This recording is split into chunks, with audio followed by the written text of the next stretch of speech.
For Harlan County ginsenger Mark Stewart, heading into the hills is not a choice. Living in an area where work is hard to come by, this young mountain man takes to the mountains to support his family. But his plight has turned into his passion, and Mark has become one of the region's most knowledgeable diggers of roots. As far as the American market, Kentucky's the biggest producer.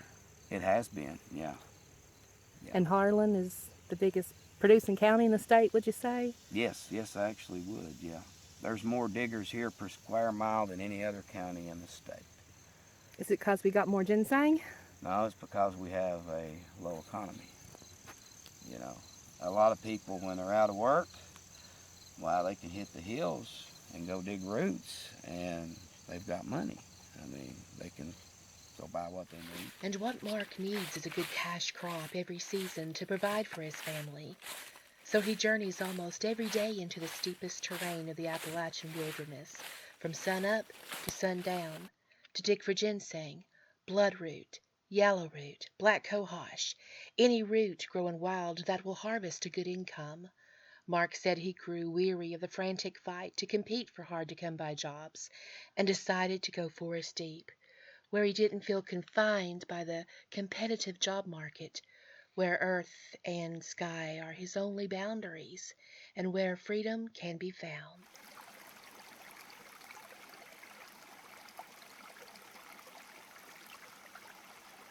Lord, yes, there's a lot of freedom out here. I mean, you can, the money part, that's totally up to you. If you want to sit on this rock to 5 o'clock and then walk back there with 3 hours, 4 hours of daylight and try to find something, you're not going to make that much money. But if you go, at least spend 6, 7 hours back there, you'll make you $50, $60. You know, it averages out, you average out around 10 pound, 15 pound an hour, depending on how big and chunky the all fruits are, you know, what you're doing. If they're paying 80 cents a pound, you dig 10 pound an hour, that's $8 an hour. You know, if they're paying $1, it's $10 an hour. So, you know.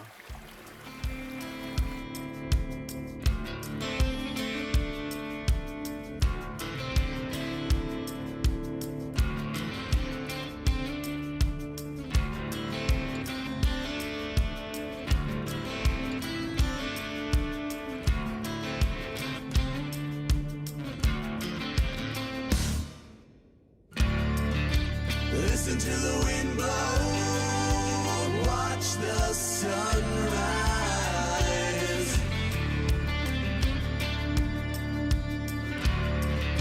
Run in the shadows, damn your love, damn your lies. And if you don't love me now, you will never love me again. I can still hear you saying you would never break the chain. And if you don't love me now, you will never love me again. I can still hear you saying you would never break the chain.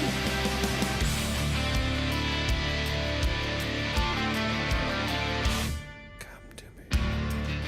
Listen to the Living on top of a ridge up Cloverfork near Evarts, Mark is known as the real Appalachian Outlaw because of his intent to show the real story behind singing.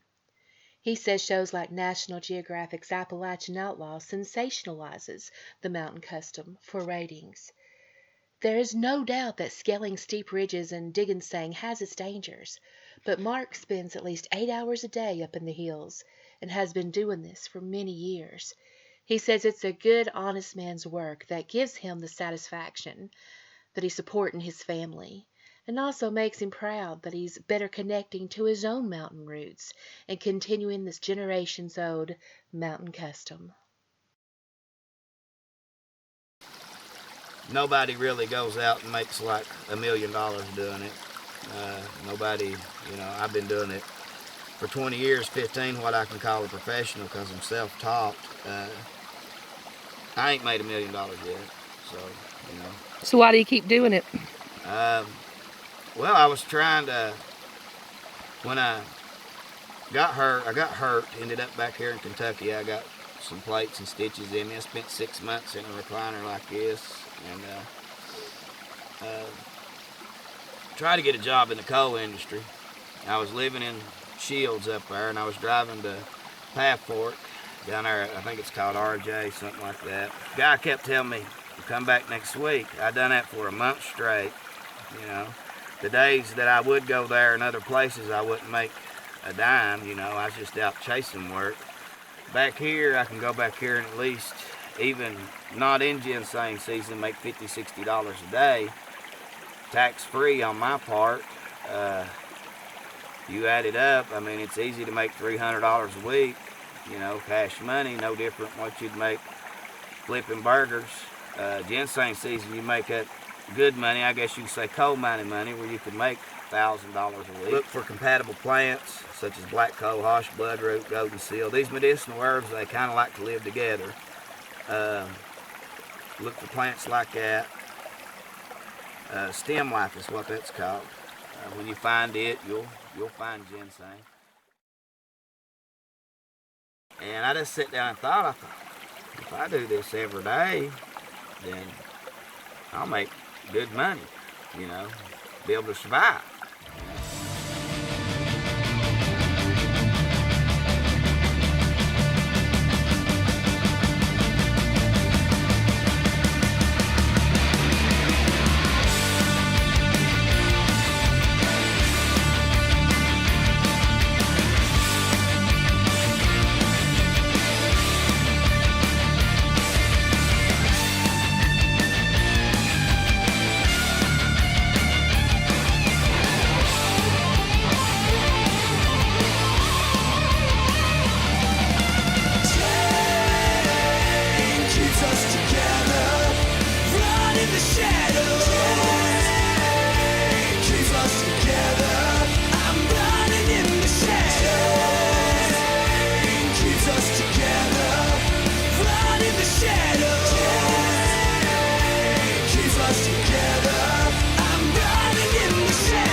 As much as the real Appalachian outlaw, Mark Stewart likes the money from ginsenging, and as much as he values the mountain tradition, Mark also says it's important for him to pass down his love and respect for the land to the younger generation, like his own children and their friends. That chain of mountain knowledge and appreciation that links generations together stays tightly linked for Mark and the children with whom he comes in contact.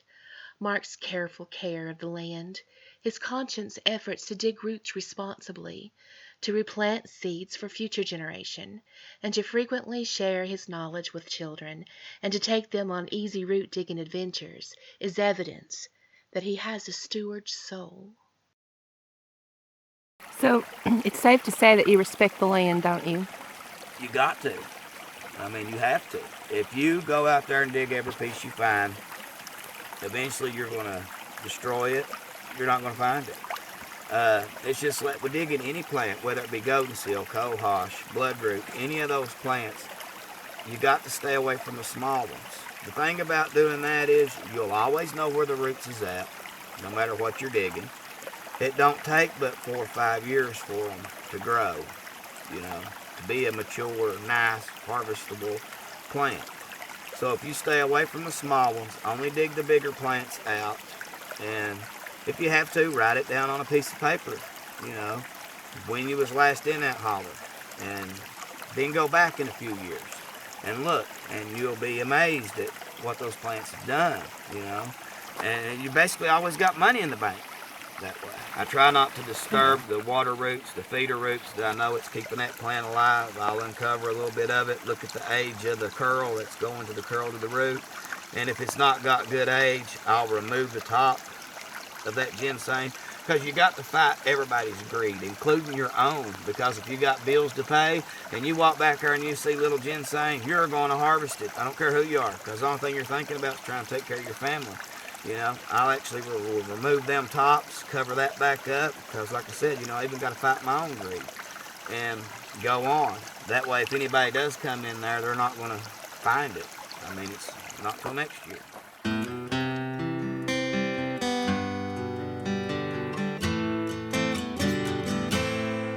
Well, Mama told me when I was young, said sit beside me, my only son, and listen closely to what I say. And if you do this, it'll help you some sunny day. It will.